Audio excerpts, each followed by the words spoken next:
કેનેડાએ વર્ષની શરૂઆતથી જ ઇમિગ્રેશન ઘટાડવા માટે ખાસ કરીને ઇન્ટરનેશનલ સ્ટુડન્ટ્સની સંખ્યા મર્યાદિત કરવાના પ્રયાસો હાથ ધર્યા છે. જોકે તેની સાથે કેનેડાએ ઇન્ટરનેશનલ સ્ટુડન્ટ્સ સાથે થતી છેતરપિંડી રોકવા માટે પણ પ્રયાસો કર્યા છે. છેલ્લા એક વર્ષમાં ઇમિગ્રેશન, રેફ્યુજીસ એન્ડ સિટીઝનશિપ કેનેડા એટલે કે IRCCએ છેતરપિંડીને જડમૂળથી દૂર કરવા અને સ્ટુડન્ટ્સને ઠગાઈનો ભોગ બનતા તથા નાણાકીય નબળાઈઓથી બચાવવાના ઉદ્દેશ્ય સાથે ઇન્ટરનેશનલ સ્ટુડન્ટ્સ પ્રોગ્રામની સસ્ટેનેબિલિટી જાળવી રાખવા માટે ઘણા પગલાં લીધા છે.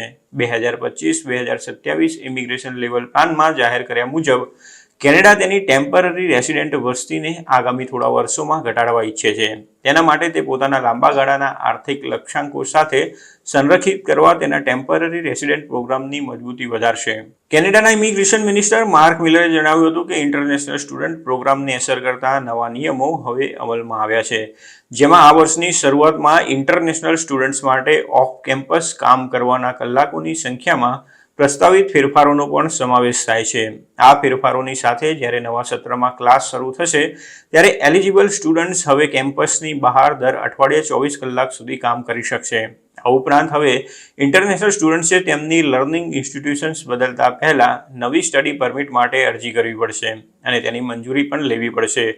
માર્ક મિલરનું કહેવું છે કે આ ફેરફાર ઇન્ટરનેશનલ સ્ટુડન્ટ પ્રોગ્રામની ઇન્ટેગ્રિટીને મજબૂત કરવા માટે જે પગલાં લેવામાં આવી રહ્યા છે તેના માટે ઘણું જ મહત્વનું છે.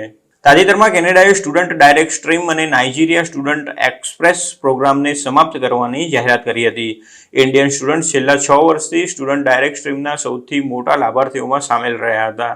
આ પ્રોગ્રામ સ્ટડી પરમિટ અરજી પ્રક્રિયાને ઝડપી બનાવવા માટે તૈયાર કરવામાં આવેલો પ્રોગ્રામ છે.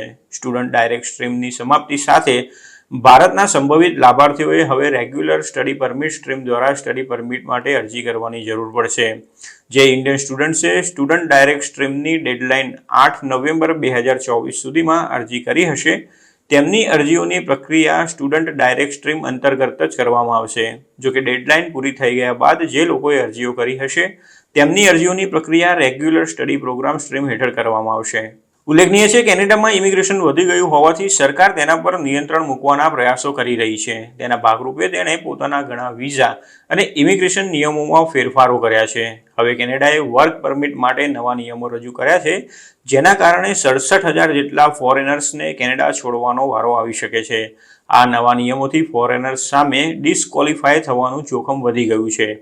ઇમિગ્રેશન, રેફ્યુજીસ એન્ડ સિટીઝનશિપ કેનેડા એટલે કે IRCCએ 966 એલિજિબલ એકેડેમિક પ્રોગ્રામનું લિસ્ટ જાહેર કર્યું છે, જે અંતર્ગત હવે એગ્રીકલ્ચર અને એગ્રીફૂડ, હેલ્થકેર, સાયન્સ, ટેકનોલોજી, એન્જિનિયરિંગ અને મેથેમેટિક્સ એટલે કે STEM, સ્કિલ્ડ ટ્રેડ્સ અને ટ્રાન્સપોર્ટેશન ફિલ્ડના સ્ટુડન્ટ જ વર્ક પરમિટ માટે એલિજિબલ ગણવામાં આવશે. વર્ક પરમિટના આ નવા નિયમો નવેમ્બર 2024થી અમલી બન્યા છે.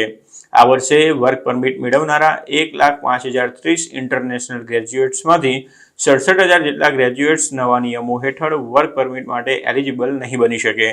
જો આ સ્ટુડન્ટ ડેઝિગ્નેટેડ ફિલ્ડ સિવાયના ફિલ્ડમાં અભ્યાસ કરે છે તો તેમને વર્ક પરમિટ નહીં મળે.